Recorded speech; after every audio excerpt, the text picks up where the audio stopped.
funny, when I was younger, I was a bit skeptical to much of Debussy. It felt like all surface and no depth, and I prefer Brahms, who's like all depth and no surface. But I must say I have warmed up to him quite a lot, not least by doing some important pieces on this channel. So when I was preparing a fairy tale and fantasy themed program, I discovered that Debussy had written the perfect piece for that as the fourth prelude of the second book of Preludes. It has the cumbersome title "The Fairies Are Exquisite Dancers," and the inspiration comes from an illustration by Arthur Rackham to the children's book Peter Pan, which a friend gave as a gift to Debussy's daughter. So he was very much reading this and looking at the pictures at the time and thought this was inspiration for a piece. So the illustration has this title, and it's a cute picture of a fairy dancing on a tightrope made of spider web and two insects playing the cello and clarinet to accompany her. Music is of course a different medium, but you can still sense this lightness and playfulness of the fairy in some fantastical piano writing. So this is very capricious music, jumping quickly between different ideas, often very textural ideas, so it's still a lot of surface, but it's put together in a very convincing way. So it starts with this amazing sound of the quintuplets in pianissimo.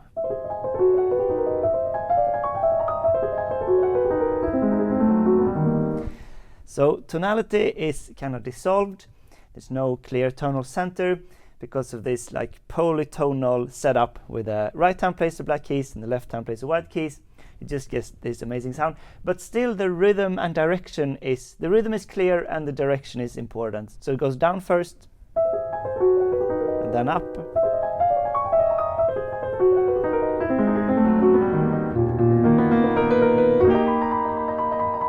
And it finds this stable chord, which is an E flat major, and the right hand keeps vibrating with the C flat is the flat 6, and it kind of just keeps waiting a bit, see what's going to happen.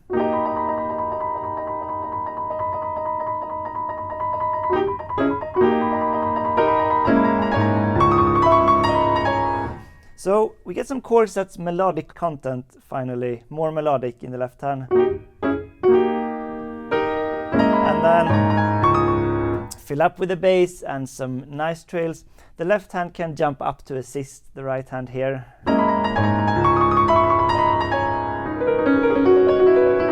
And again, just a variation on this motif. On the eighth notes, and just written out trills basically.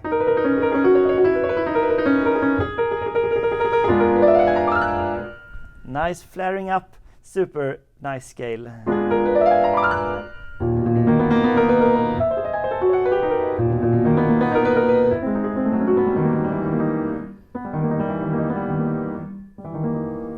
So this concludes the first section with this quick notes, quintuplets. It just dissipates in the end down here. And before that, it's this dynamic volatility. So quick crescendos and then suddenly pianissimo and start over. And yeah, just like flying around, fairies flying around in the air.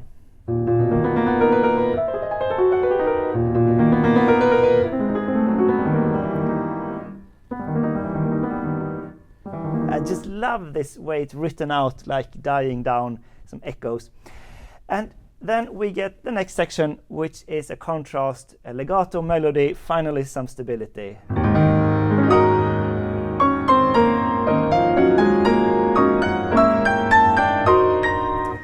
And it's actually quite similar to the opening of another prelude in the Suite Bergamasque, the suite with Clair de Lune.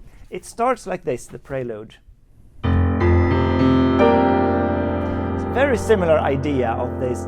So here it's a G minor over C and F. And in the Fairies, it's an E flat minor 7 or G flat 6 over A flat. It's not exactly the same, but pretty similar. So get some pentatonic feeling with these black notes, action. But then switching to some alien tonality here. then new interruption.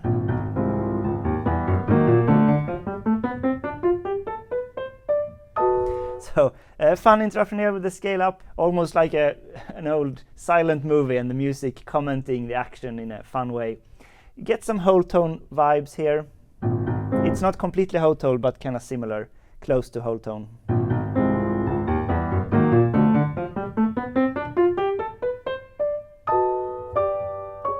And back to this nice legato piano. Sans rigueur, without rigor, like not strict, so kind of free. And here I feel this like dancing and swaying, just staying still and swaying type of dancing. B7,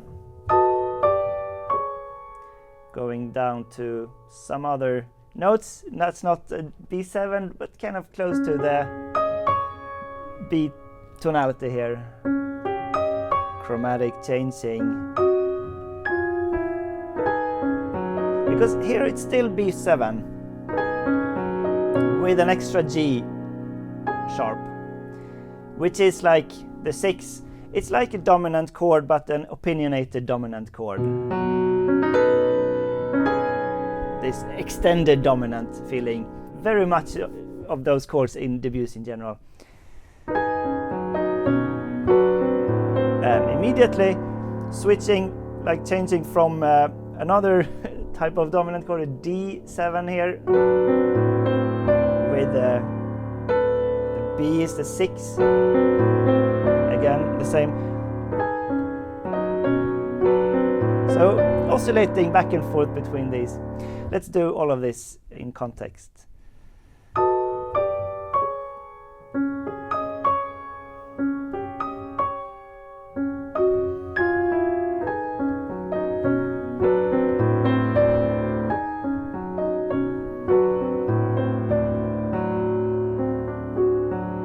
Then it takes this motif and keeps iterating it, and so some ritardando, and then find new energy here.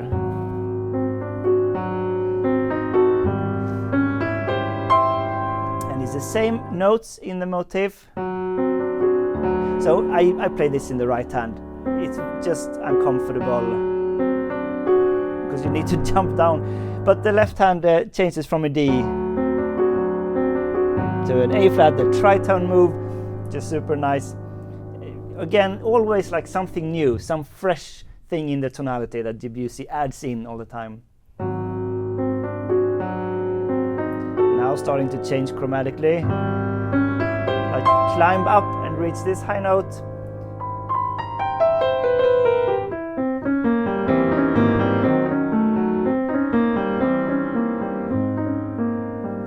So again, it just finds this motif of 16th notes now and repeats it to emphasize it. Lovely scale. Everything about this music is lovely, basically.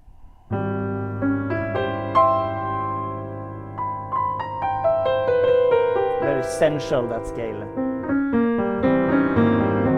And again, quick with the dynamics from piano. Mezzo forte back.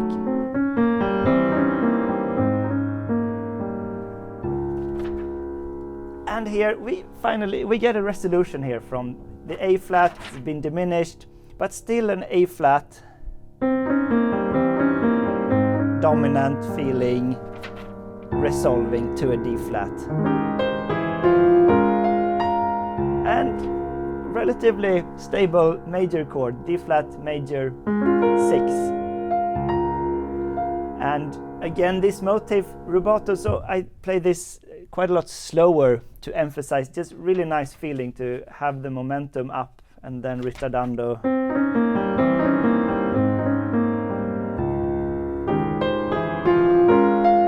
And it's so nice to get the melody up there to, oh, this is the melody, that's what it's the music is realizing that the melody is there.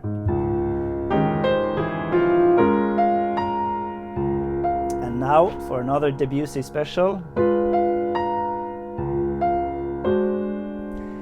Takes this chord, the D flat 6 stable chord, and keeps one line at the same place, this, and starts to change the middle line chromatically, one, so it climbs up chromatically.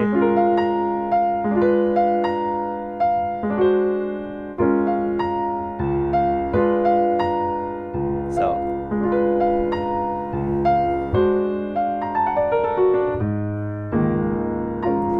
we get the swirling down, quick notes again, but then one bar to regroup with a nice D flat 6 again. But we don't get to rest for long, it goes immediately forward now.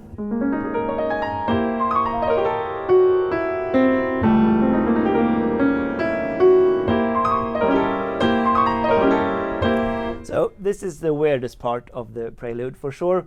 Get this swirling action, it's the same idea, but it's actually faster the second time. It's 64th notes, and first time it's only 32nd notes. But like, it's pretty free, I think, to just, it's just an idea of swirling. They could as well be small notes, I think. But the left hand should play rhythmically. This lovely tune. Again, very polytonal, because this is a clear E flat 7. Yeah, very tough to get it even, but still. And yeah, together.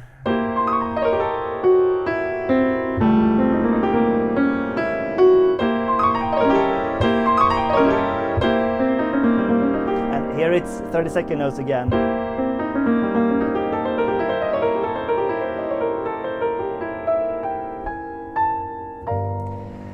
And another lovely place.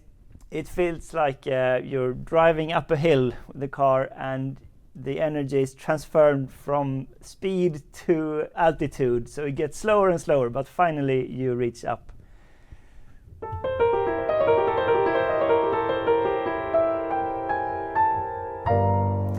And this kicks off another new idea, so it's a lot of new ideas. This is the final new idea that comes here. It's again legato melody and super lush, exquisite Debussy writing.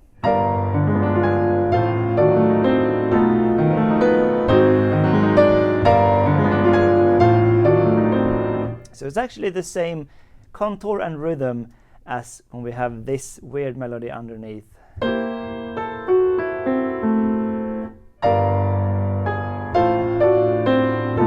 But different notes and harmony, and this super nice fills in the accompaniment. Again, the whole tone feeling, but dominant, but thwarted. Like, you don't get that nice resolution here instead. And again, interrupted. And here we get a structural point in the piece that starts off a new section that's going to stay longer in one section. It's a bit calmer.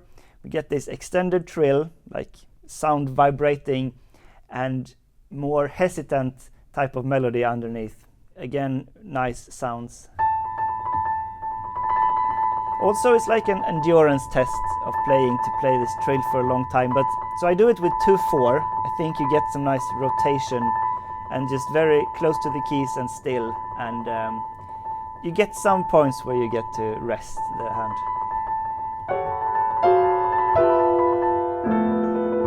Like there you jump. Super nice chords. Chromatic. So this is the G7 with a 6. The opinionated dominant flavor, because you find the G in the bass.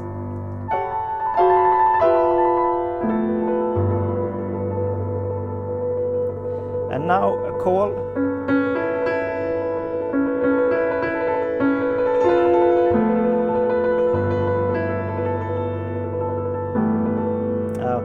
Yeah, this melody in the thumb.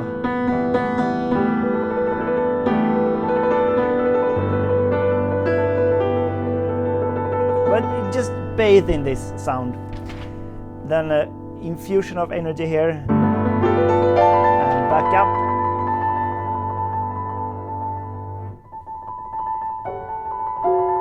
once again.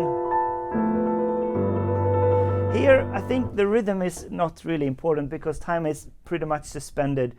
I don't think it's easy to hear exactly the rhythms, and especially when it goes down here, I'm not sure if you need to hold it as long as, well, the easiest thing is just to play what's written, but sometimes I think I do this shorter because it's, yeah, when the call comes, it can come when you feel like it, in a way.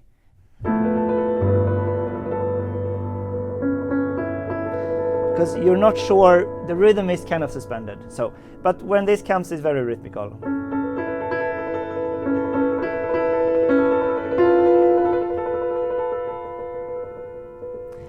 And then the trill just dies out, and we get another structural point. Here we get the return of the quintuplets, and this is the last part of the piece. So it's so many surprises and new things happening in the first part, but when the trill comes, it's known territory again. So here is like a recapitulation in this small piece. We get a quintuplets, and it's for a longer part, so we recognize it pretty much the same but for longer.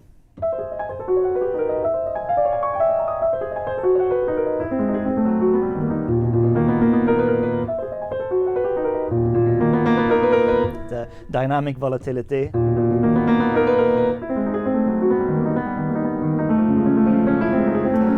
Nice hemiola action here.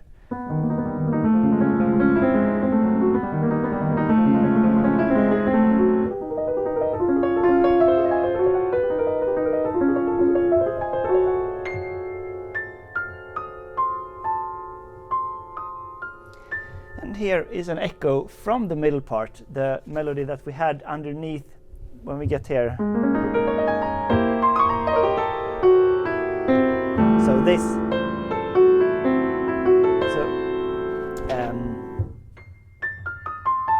Well, almost. It's a F natural instead of F sharp. So more major chord than a diminished chord. But still we have this sound.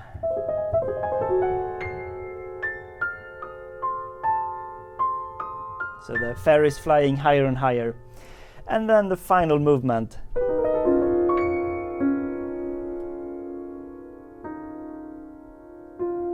And I like to end by keeping the pedal down and let the sound ring out. The other option is to lift the pedal to play the rests to get these separated. That might be more right, but I don't know. I like the sound. Anyways, this is also similar to another Debussy piece, the Reflet dans l'eau, Reflections on the Water. It ends more also very still, and then you have like a final, the water is moving a final time, not as dramatic as this, but still a little bit the same idea. Here it's actually like the final flickering of the fairies in the dance.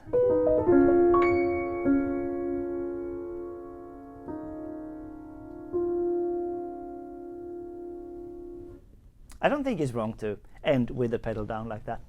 So that's Debussy's prelude about the fairies dancing. Thanks for watching Sonata Secrets, and I'll see you in another video.